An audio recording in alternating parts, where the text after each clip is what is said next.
15 minutes after 8 o'clock. And as I mentioned, we're going to film school. Love our Friday visits with film study professor Joe Fortunato. Boy, and we've got a really good one today, as it is celebrating an anniversary this month. But I'll let Joe give you all the details. Joe Fortunato, my friend, take it from there. Good morning, Ray. Good morning, everybody. And today we're going to look back at a 25th anniversary of one of the more, I guess that's recent classic. I don't know, 25 years is quite a long time. It goes fast, doesn't it? Today we're going to talk about The Sixth Sense from 1999. It was released August 6th this week, or last week, I guess, in 1999. And it was directed by M. Night Shyamalan, written by M. Night Shyamalan. It stars, of course, Bruce Willis, Haley Joel Osment, Toni Collette, Donnie Wahlberg. It had 6 Oscar nominations, including Best Picture, Best Director, Writing, Editing, Supporting Actress and Actor. Didn't win any, but had a lot of nominations. The AFI lists this as the 89th greatest movie of all time. And at the time, this was one of the newest entries on that list, which was released in 2007. The movie's famous line, "I see dead people," was voted number 44 on the AFI's list of 100 great movie quotes. And it was a big hit. It was the second highest grossing film of 1999, behind Star Wars: The Phantom Menace, which, of course, steamrolled over everything. Sixth Sense made over almost $300 million just in the U.S. and more overseas. But it was a sleeper hit. This is kind of interesting because Entertainment Weekly listed 134 films in its summer movie preview of 1999, and The Sixth Sense was not even mentioned on the list. Wow. It was positive word of mouth that contributed to that financial success.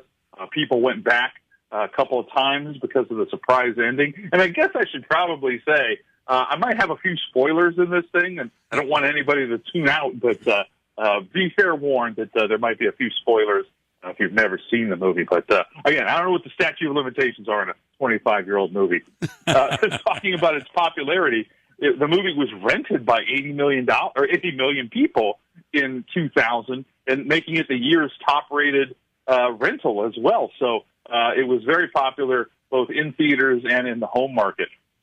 It surpassed Jaws as the highest-grossing horror film, and it held that record for 20 years. I sometimes have a problem with what films are designated as horror or not, but if we're going to use that metric, it beats my beloved Jaws in that. And it was actually the 4th horror film nominated for an Academy Award Best Picture.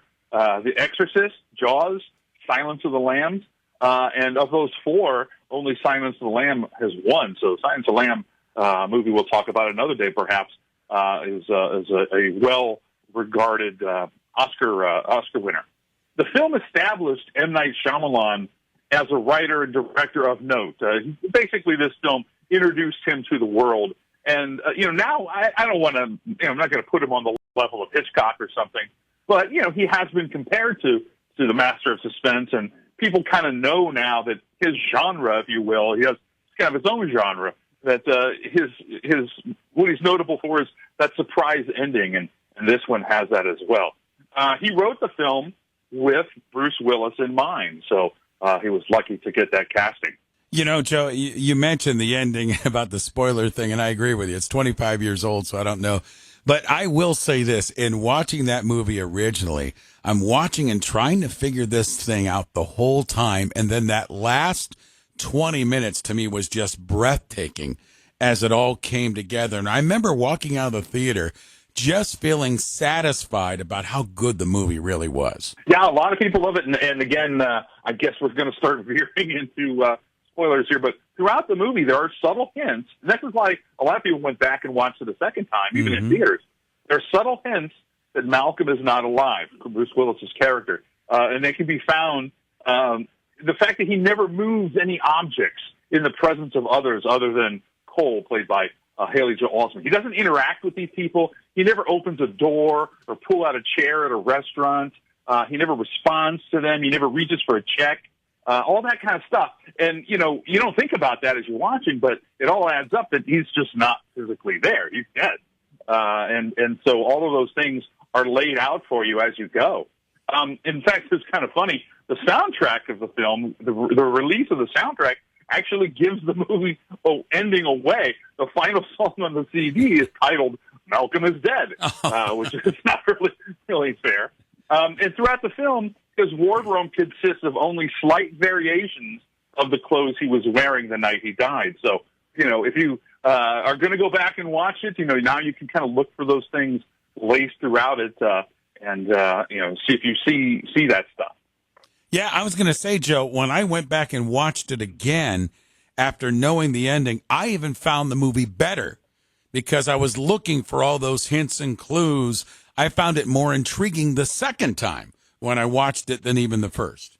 Well, there you go. So send your calls and letters to Ray if you're angry about this. All right, The Sixth Sense, a good one. Anything else you wanted to translate with it? Just a couple, not a whole lot of casting on this, but Michael Cera, who's now sort of a beloved character actor, this was the first film he ever auditioned for.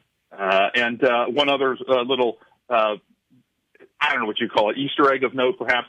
M. Night Shyamalan does a cameo as a doctor. And that's kind of his thing. His whole family were doctors, so he often appears in his movies as a doctor, as sort of a tribute to his family. There you go. The Sixth Sense, it's a real good one.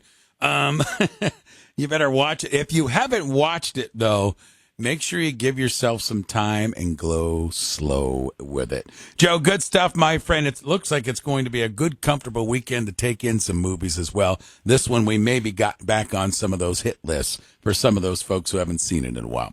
Thanks, my friend. Always appreciate the time. We'll do it again next week. Okay, we'll see you soon. All right, there you go. Joe Fortunato Film School with us here on the Ray Horner Morning Show, WAKR.